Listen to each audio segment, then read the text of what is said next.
Bismillahirrahmanirrahim. Assalamualaikum warahmatullahi wabarakatuh. Alhamdulillah alladzi bi ni'matihi tatimmus shalihat wa usalli wa usallim ala nabiyil karim Muhammad bin Abdullah wa ala alihi wa sahbihi wa man tabi'ahu ila yaumiddin. Wa ba'd, rabbi shrah li sadri wa yassir li amri wahlul 'uqdatam min lisani yafqahu qawli. Bapak dan Ibu yang dimuliakan oleh Allahu Jalla wa Ala, alhamdulillah pada hari ini kita sudah masuk di hari yang ke-6 di bulan yang penuh dengan keberkahan, bulan Ramadan di tahun 1446 Hijriyah. Semoga Allah Jalla Jalaluh menerima seluruh amal ibadah yang kita kerjakan di bulan Ramadan ini. Bapak dan Ibu yang dimuliakan oleh Allah Jalla wa Ala, berkaitan tentang ayat-ayat Ramadan atau yang ada di dalam Al-Quranul Karim, itu cuma ada 5 ayat termaktub di dalam surah Al-Baqarah, surah yang kedua, ayat 183 sampai ayat 187. Pada ayat 186, Allah Jalla wa Ala bercerita tentang masalah doa. Wa idza sa'alaka 'ibadi anni fa inni qarib ujibu da'watad da'i idza da'an. Wahai Muhammad, apabila hamba-hambaku bertanya tentang aku, jawablah, aku ini maha dekat, dan jika hambaku itu berdoa, memohon dan meminta kepadaku, pasti aku akan mengijabah doa-doa tersebut. Pasti Allah Jalla wa Ala akan memperkenankan doa-doa yang diminta oleh para hambanya. Kata para ulama, kenapa ayat ini diletakkan di antara ayat-ayat tentang Ramadan? Kata mereka, ini sebagai isyarat bahwasannya selama di bulan Ramadan ini, doa-doa kita, permohonan-permohonan kita kepada Allah Jalla wa Ala diijabah dan dikabulkan oleh Allah Jalla Jalaluh. Dan itu dikuatkan di dalam hadis Nabi sallallahu alaihi wasallam, hadis dari Abu Hurairah radhiyallahu an, semoga Allah Jalla wa Ala meridai beliau. Qala Rasulullah sallallahu alaihi wasallam, Rasulullah sallallahu alaihi wasallam bersabda, inna da'wata muslim fi Ramadan mustajabatun. Sesungguhnya doanya seorang muslim di bulan Ramadan diijabah dan dikabulkan oleh Allah Jalla wa Ala. Maka oleh sebab itu, jamaah yang dimuliakan oleh Allah Jalla wa Ala, selama Ramadan ini jangan sampai terlewatkan oleh kita doa meminta kepada Allah Jalla wa Ala, baik tentang masalah dunia kita, terlebih lagi berkaitan tentang masalah akhirat kita. Apalagi keadaan kita sedang berpuasa, itu lebih menguatkan lagi doa kita diijabah dan dikabulkan oleh Allah Jalla wa Ala. Disebutkan di dalam hadis Abu Hurairah radhiyallahu an, hadis yang dikeluarkan oleh Al-Imam Al-Bukhari di dalam kitab Adabul Mufrad, salasu da'watin mustajabat. Ada 3 doa yang dipastikan diijabah dan dikabulkan oleh Allah Jalla wa Ala. La syakka fihinna. Tidak diragukan lagi pengijabahan doa-doa tersebut. Salah satunya adalah da'watus shaim hatta yuftira. Doanya orang yang berpuasa sampai dia berbuka puasa. Artinya, Bapak dan Ibu yang dimuliakan oleh Allah Jalla wa Ala, keadaan kita berpuasa dari subuh sampai tenggelamnya matahari, jika kita berdoa, memohon, meminta kepada Allah Jalla Jalaluh, baik itu tentang dunia kita ataupun tentang akhirat kita, maka dipastikan diijabah dan dikabulkan oleh Allah Jalla wa Ala. Apalagi di waktu sahur, karena sahur itu bagian daripada sepertiga malam yang terakhir, yang dimana Allah Jalla Jalaluh turun ke langit dunia kemudian berkata kepada kita semua, siapapun di antara kita ini yang berdoa, dipastikan Allah Jalla wa'ala akan mengijabah doa kita. Siapapun yang meminta kepada Allah Jalla Jalaluh di waktu sahur tersebut, maka dipastikan Allah Jalla wa'ala akan memperkenankannya. Dan siapapun di antara kita ini yang meminta ampun kepada Allah Jalla Jalaluh, dipastikan Allah Jalla wa'ala akan mengampuni dosa-dosa kita. Termasuk bil khusus lagi adalah sebelum kita berbuka puasa. Pastikan Bapak dan Ibu yang dimuliakan oleh Allah Jalla wa'ala, 10 menit sebelum kita berbuka puasa atau 15 menit sebelum kita berbuka puasa, mantapkan lagi doa kita. Berdoalah dan memohonlah kepada Allah Jalla Jalaluh, karena doanya orang yang berpuasa sebelum berbuka puasa diijabah dan dikabulkan oleh Allah Jalla wa'ala. Nah, maka oleh sebab itu, persiapkanlah doa-doa kita, curhatkanlah apa yang menjadi masalah dan muskilah kita. Jangan sampai terlewatkan di hari-hari Ramadan ini untuk berdoa. Dan Bapak dan Ibu perlu diingat, di dalam doa tersebut terijabahnya jika memenuhi 4 syarat. Jadi kalau kita ingin kuat lagi pengijabahannya, laksanakanlah 4 syarat terijabahnya doa kita. Yang pertama, tanamkanlah keikhlasan dalam lubuk hati yang paling dalam. Berdoa hanya kepada Allah Jalla wa'ala, bukan kepada selainnya. Kata Allah Jalla wa'ala, fad'allaha mukhlishina lahuddin. Hendaknya kalian berdoa kepada Allah Jalla wa'ala dalam kondisi yang ikhlas lillahi ta'ala.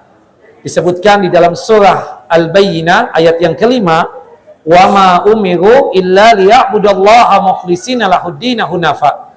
Tidaklah kita ini disuruh, tidaklah kita ini diperintahkan kecuali beribadah dalam kondisi ikhlas lillahi ta'ala. Salah satu bagian daripada ibadah adalah ketika kita sanggup untuk berdoa kepada Allah Jalla wa'ala. Lawan daripada ikhlas adalah asyirku, menyekutukan Allah Jalla wa'ala. Artinya, Bapak dan Ibu yang dimuliakan oleh Allah Jalla wa'ala, jika kita masih menyekutukan Allah Jalla Jalaluh, jangan harap doa-doa kita dan permintaan-permintaan kita diijabah dan dikabulkan oleh Allah Jalla Jalaluh. Mustahil seseorang yang masih suka datang ke dukun, peramal, paranormal, doanya tersebut akan diijabah dan akan dikabulkan oleh Allah Jalla wa'ala. Mustahil doa-doa orang yang suka datang ke kuburan, cari wangsit, bertawassul dengan ahli kubur, berdoa kepada ahli kubur, doanya tersebut akan diijabah dan akan dikabulkan oleh Allah Jalla wa'ala. Dikarenakan dia tersebut masih menyekutukan Allah Jalla wa'ala atau masih melakukan perbuatan dosa syirik. Jadi poin yang paling utama ketika berdoa, tanamkan keikhlasan. Berdoanya kita ibu-ibu yang dimuliakan oleh Allah Jalla wa'ala, hendaknya hanya kepada Allah Jalla Jalaluh. Kemudian syarat yang kedua, terijabahnya doa kita tersebut adalah al-yakin. Yakin bahwasannya apapun permintaan kita pasti akan diperkenankan oleh Allah Jalla wa'ala. Apapun doa kita pastinya akan diijabah dan akan dikabulkan oleh Allah Jalla Jalaluh. Kata Nabi kita Muhammad sallallahu alaihi wasallam di dalam hadis Abu Hurairah radhiyallahu an, hadis yang dikeluarkan oleh Al-Imam At-Tirmidzi dan juga oleh Al-Imam Ibnu Majah, wa idza da'autum fa antum uqinuna bil ijabah. Apabila kalian berdoa, tanamkanlah dalam lubuk hati kalian yang paling dalam bahwasannya doa kalian tersebut diijabah dan dikabulkan oleh Allah Jalla wa'ala. Kenapa ya Rasulullah? Fa innallaha la yaqbalu du'a'u ghafilin syakin. Karena Allah Jalla wa'ala tidak bakalan mengijabah dan mengabulkan doa seorang hamba yang masih lalai, yang masih melakukan perbuatan dosa. Dan Allah Jalla wa'ala tidak bakalan mengijabah dan mengabulkan doa seorang hamba yang ragu atau meragukan Allah Jalla wa'ala dalam masalah pengijabahan doa. Ketika seseorang berdoa dari kita ini, ya Rabb, ya Rahman, ya Rahim, kabulkan doa hamba ini, perkenankanlah doa hamba ini, kabulkanlah doa hamba ini. tapi dalam pikirannya masih ada keraguan, apa iya, apa mungkin doa hamba ini diijabah dan dikabulkan oleh Allah Jalla wa'ala. Tapi di qalbulnya ada pertanyaan besar, apa mungkin Allah Jalla Jalaluh mengijabah doa hamba ini? Ketika ada perasaan-perasaan seperti itu, berarti kita tersebut dalam kondisi ragu, meragukan Allah Jalla Jalaluh dalam masalah pengijabahan doa, tidak yakin bahwasanya Allah Jalla wa'ala akan mengijabah doa kita. Ketika ada perasaan-perasaan yang seperti itu, jangan harap doa kita akan diijabah dan akan dikabulkan oleh Allah Jalla wa'ala. Kata Allah Jalla wa'ala dalam hadis qudsinya, ana inda dhanni bi abdi, aku ini sesuai dengan prasangka hambaku. In dhanna bi khairan falahu, jika hambaku berprasangka baik, doa pasti diijabah, maka seperti itu yang dia akan dapatkan. Wa in dhanna bi syarran falahu, tapi sebaliknya, jika hambaku itu berprasangka buruk dan jelek kepadaku, dia tersebut meragukan akan pengijabahan doa, maka seperti itu juga yang akan dia dapatkan.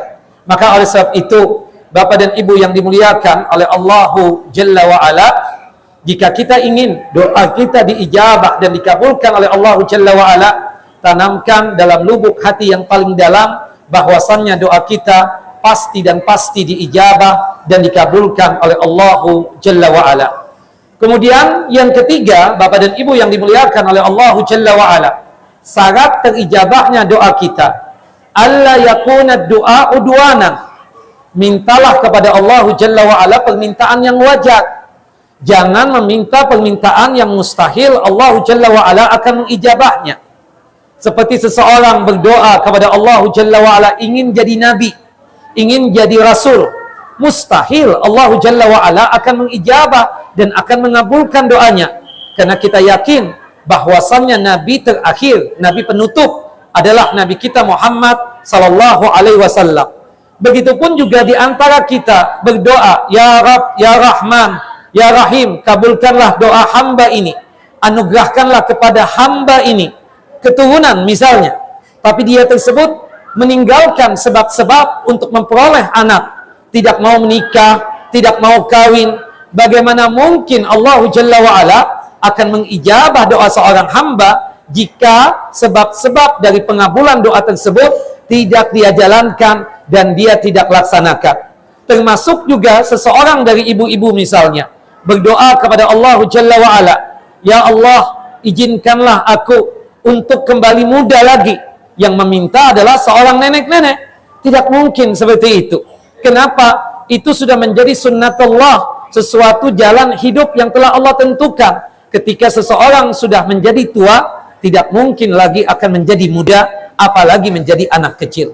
Maka oleh sebab itu, syarat terijabahnya doa kita yang ketiga, mintalah permintaan yang wajar. Jangan meminta sesuatu yang mustahil, yang Allah Jalla wa'ala akan mengijabahnya. Kemudian yang keempat dan yang terakhir, ini yang paling penting Bapak dan Ibu.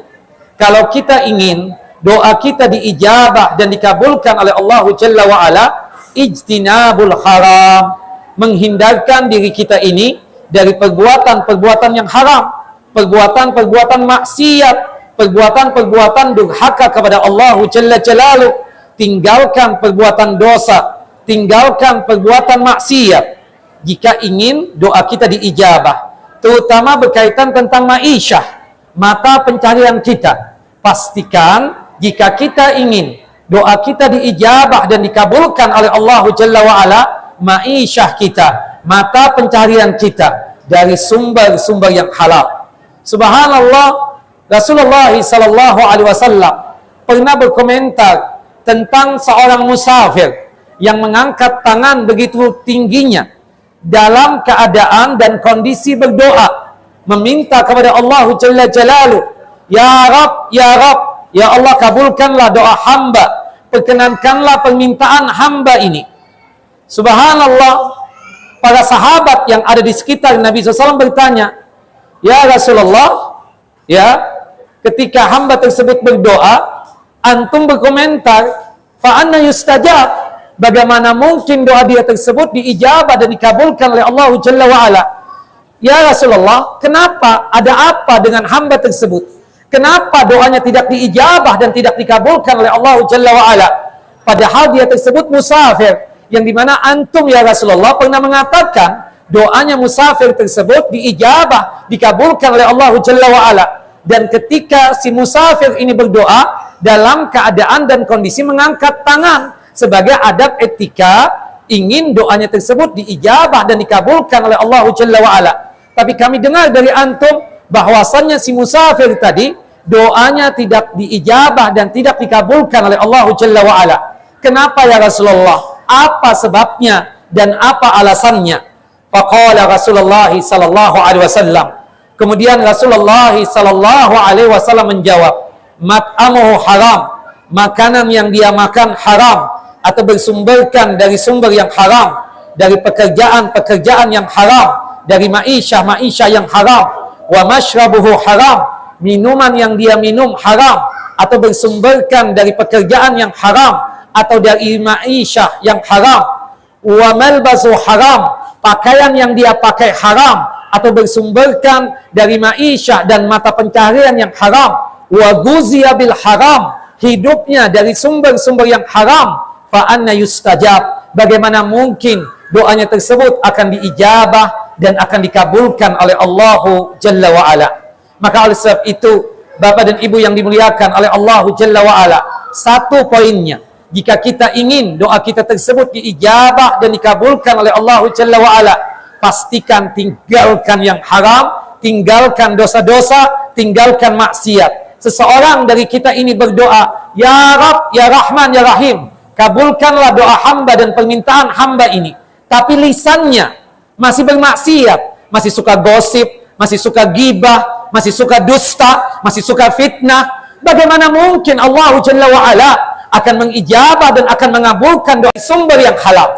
Tapi kenapa sampai hari ini permintaan anak tersebut tidak diijabah dan tidak dikabulkan oleh Allah Jalla Jalaluhu?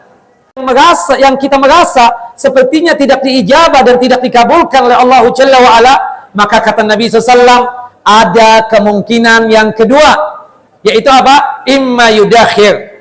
Allah Jalla wa'ala menggantinya dengan pahala dan hasanat yang Allah Jalla wa'ala tabungkan, yang nanti Allah Jalla wa'ala akan berikan ketika kita berada di padang mahsyar. Pada saat Allah Jalla wa'ala mengadili kita semua, pada saat kita tersebut betul-betul tamak dan ambisi ingin mencari hasanat dan pahala, pada saat itu Allah Jalla wa'ala menunjukkan pahala untuk kita. Pahala dikenakan kita selama dihidup di muka bumi ini, sering berdoa, sering meminta kepada Allah Jalla Jalaluhu. Subhanallah, kata para ulama, yang paling penting buat kita di setiap hari kita tersebut berdoa. Yang penting buat kita di setiap hari kita meminta kepada Allah Jalla Jalaluhu. Kenapa? Ya, kita yakin ketika kita berdoa kepada Allah Jalla wa'ala, pastinya adalah pahala yang kita dapatkan. Kita tidak peduli sama dengannya. Apakah kita bisa merasakan apa yang kita mohonkan kepada Allah Jalla wa'ala, atau kita belum merasakan. Tapi kita yakin dengan kita berdoa, pastinya Allah Jalla wa'ala akan menganugerahkan pahala dan hasanat buat kita, yang kelak Allah Jalla wa'ala akan tunjukkan di padang mahsyar kelak atau di akhirat kelak. Atau ada kemungkinan yang ketiga, jika kita merasa doa kita tersebut tidak diijabah dan tidak dikabulkan oleh Allah Jalla wa'ala, Allah Jalla wa'ala menggantinya dengan menjaga kita dari berbagai macam keburukan, dari berbagai macam kejelekan. Subhanallah, naik angkot bersama-sama, angkot tabrakan, sopir meninggal dunia, yang di sampingnya berdarah-darah, ya, kepala benjol. Subhanallah, kita yang ikut di angkot tersebut hatta lecet tidak.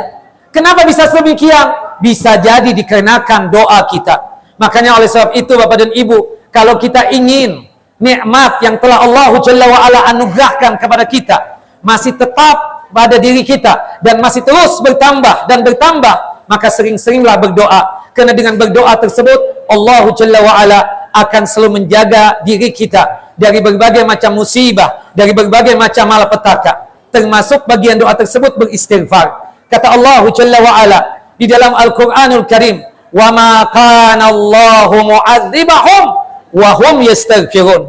Allah Jalla wa Ala tidak bakalan menyiksa satu kaum, tidak bakalan mengadab satu kaum selama mereka tersebut berdoa dan beristighfar. Subhanallah, kalau kita ingin jauh dari musibah, kalau kita ingin jauh dari malapetaka, pastikan di setiap hari kita ini berdoa, khususnya di bulan Ramadan ini.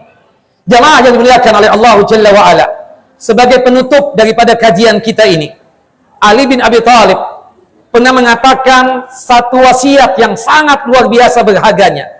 Kata Ali bin Abi Thalib, mantu Nabi, khalifah yang keempat, wallahi demi Allah, aku berdoa satu kali dan aku merasa doaku, permintaanku tersebut diijabah dan dikabulkan oleh Allah Jalla Jalaluh.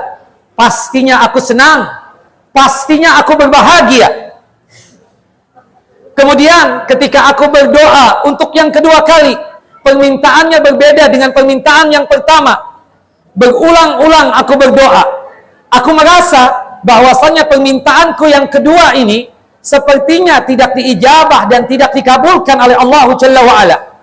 Aku tambah bahagia, aku tambah senang, aku tambah suka. Teman-temannya, sahabat-sahabatnya bertanya kepada Ali bin Abi Thalib, "Ya Ali bin Abi Thalib, ya Amirul Mukminin, bagaimana mungkin antum berdoa kemudian merasa doa tidak diijabah, bahwasannya antum ini tambah bahagia, tambah senang, tambah suka. Apa sebabnya? Apa alasannya?" Kata Ali bin Abi Thalib, "Aku tambah senang, tambah bahagia, doaku tidak diijabah, tidak dikabulkan oleh Allah Jalla wa Ala, dan aku merasa seperti itu. Berarti permintaanku tersebut jelek dan buruk buat diriku." Bisa jadi di antara kita Bapak dan Ibu berdoa, minta, ingin kaya, tapi sampai hari ini Allah Jalla Jalaluh tidak membuat kita tersebut kaya raya. Kenapa? Ada hikmah di balik itu. Subhanallah, dengan kondisi kita yang biasa-biasa saja, sederhana seperti ini, kita rajin datang ke masjid, kita salat 5 waktu berjamaah di masjid, hadir di kajian. Subhanallah, kita tidak tahu, jangan-jangan dengan kita diberikan anugerah kekayaan, jangan-jangan kita ini jauh dari Allah Jalla Jalaluh. Di antara ibu-ibu berkata, "Ustadz, insya Allah kalau anak kaya raya, anak tidak bakalan menjauh dari masjid ini. Anak tetap hadir di kajian ini dan seterusnya." Itu kan ucapan awal, kita tidak tahu apa yang terjadi akan datangnya. Subhanallah, Bapak dan Ibu tentu kenal dengan Qarun. Qarun itu adalah murid langsung Nabi Musa alaihissalam. Seseorang yang hadir di kajian di barisan yang depan. Subhanallah, kondisinya fakir dan miskin. Datang kepada Nabi Musa alaihissalam, meminta agar Nabi Musa mendoakan beliau agar dia si Qarun ini ya menjadi kaya raya. Nabi Musa alaihissalam kemudian berdoa kepada Allah Jalla wa Ala, meminta kepada Allah Jalla wa Ala agar Qarun menjadi ya kaya raya, mendapatkan anugerah kekayaan. Subhanallah, dikabulkan doa Nabi Musa alaihissalam. Qarun menjadi orang yang kaya raya. Tapi apa yang terjadi? Dia meninggalkan masjid, tidak mau lagi untuk datang ke kajian, bahkan meninggalkan aktivitas berkaitan dengan ibadah, termasuk ibadah sholat. Bahkan lupa apa yang dia dapatkan sekarang ini adalah dari nikmat dan rizkinya Allah Jalla wa Ala. Ketika diingatkan oleh Nabi Musa alaihissalam, ingat dulunya kamu ini fakir miskin, sekarang kaya raya. Jalankanlah kewajibannya sebagai orang kaya. Rajin-rajinlah bersedekah, berinfak, dan tunaikanlah zakat. Apa jawab Qarun? Ini kekayaan semua hasil usahaku, bukan dari Allah Jalla wa Ala. Wal iyadzu billah. Kufur terhadap nikmat. Wal iyadzu billah. Apa yang terjadi? Akhirnya Qarun ya diazab oleh Allah Jalla wa Ala. Tubuhnya dan hartanya seluruhnya ditenggelamkan oleh Allah Jalla wa Ala di perut bumi. Maka oleh sebab itu kita ambil hikmahnya saja. Kenapa ya doa ini kok tidak diijabah? Kita katakan ada hikmah di balik itu. Mungkin seperti ini, mungkin seperti itu, dan seterusnya. Wallahu a'lam bishawab. Semoga Allah Jalla Jalaluh selalu menganugerahkan petunjuknya dan hidayahnya kepada kita, sehingga kita rajin untuk beramal dan beribadah. Khususnya selalu memohon dan meminta kepada Allah Jalla wa'ala. Mintalah ya kepada Allah, berdoalah kepada Allah Jalla wa Ala. Semakin kita meminta kepada Allah Jalla wa Ala, semakin banyak kita berdoa kepada Allah Jalla wa Ala, Allah Jalla wa Ala semakin cinta kepada kita. Kata Al-Imam Ibnu Qayyim rahimahullah rahmatan wasi'ah, sangat gampang untuk dicintai oleh Allah Jalla wa Ala. Cukup kita rajin-rajin berdoa kepada Allah Jalla wa Ala. Ingat Bapak dan Ibu, Allah Jalla wa Ala bukan makhluk. Allah Jalla wa Ala bukan manusia. Allah Jalla wa Ala bukan seperti kita. Kalau kita ketika ada orang yang datang meminta, memohon berkaitan tentang hajat dan kebutuhannya, 1-2 kali kita bisa menutupi kebutuhannya, bisa mencukupi keperluannya. 3 kali, 4 kali mungkin kita bisa membantu juga. Tapi ketika seseorang tersebut terlalu tergantung hidupnya dengan kita, ada rasa dongkol di hati kita dan di kalbu kita, ada rasa pikiran yang tidak enak di kalbu kita atau di hati kita ini, dan kita pun berusaha untuk menghindari dia. Tapi tidak dengan Allah Jalla wa Ala. Semakin banyak kita berdoa, semakin banyak permintaan kita kepada Allah Jalla wa Ala, semakin kita ini dicintai oleh Allah Jalla wa Ala. Dan sebaliknya, ketika kita tersebut tidak mau untuk berdoa kepada Allah, ketika kita tidak mau untuk meminta kepada Allah Jalla wa Ala, Allah murka dan marah kepada kita. Kata Nabi kita Muhammad sallallahu alaihi wasallam, "Man lam yas'alillaha yaghdab alaih." Orang yang tidak pernah meminta kepada Allah, orang yang tidak pernah berdoa kepada Allah Jalla wa Ala, Allah murka kepadanya dan Allah marah kepadanya. Rajin-rajinlah berdoa, mintalah apa yang ingin kita minta, baik masalah dunia, terlebih lagi masalah akhirat. Curhatkanlah masalah dan problem kita kepada Allah Jalla wa Ala, niscaya Allah Jalla wa Ala akan menganugerahkan dan akan memperkenankan permintaan-permintaan kita, akan mengijabah doa kita. Wallahu a'lamu bis-shawab. Wa sallallahu nabiyana Muhammad wa ala ali Muhammad kama sallaita ala Ibrahim wa ala ali Ibrahim innaka Hamidun Majid. Allahumma barik ala Muhammad wa ala ali Muhammad kama barakta ala Ibrahim wa ala ali Ibrahim innaka Hamidun Majid. Kita tutup kajian kita dengan masing-masing kita membaca doa kafaratul majlis. Subhanakallahumma wa bihamdika asyhadu an la ilaha illa anta astaghfiruka wa atubu ilaik. Assalamualaikum warahmatullahi wabarakatuh.